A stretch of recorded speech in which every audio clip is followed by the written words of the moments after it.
I'm here today for a very special announcement. As you know, one of the very special things we do in our division is present the Student Life is You Award, or the SLISU Award. The wonderful story here is your willingness to do it all. You will jump in and you will help at a moment's notice and really take on just about anything that comes your way.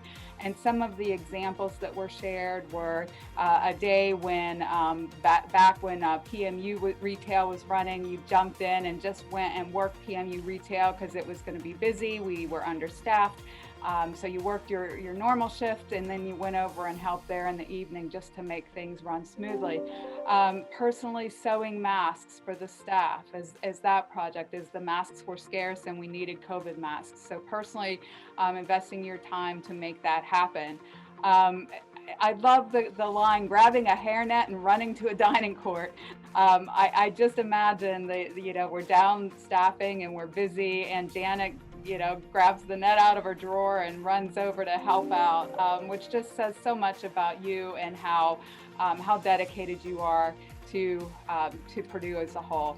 Other examples, working the COVID call center, serving as a dining safety ambassador, which was such an important role for us this year.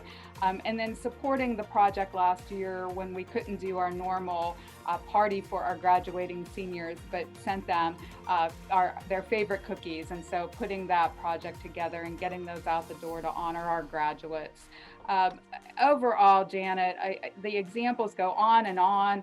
I mean, it is truly, truly, truly a testament to your leadership, your commitment, and your overall just love of Purdue. And we are just so excited to be awarding you today with the SLISU Award for the first quarter. I was completely shocked, and I was very overwhelmed. I feel like I was just doing my job and didn't expect to get an award out of it. However, I do appreciate the acknowledgement. What stands out the most to me about Janet Poole is the fact that she is so student focused. She's always asking the question, what about the students? How do you think the students are going to feel about this? Or how can we better help the students? How can we make the student experience better? And so when I thought about the SLISU Award and somebody who embodies all the values of student life, it was a no-brainer. I would like to thank Liz Evans for nominating me, and for all my coworkers for making my job so much fun, and the great friendships that we have.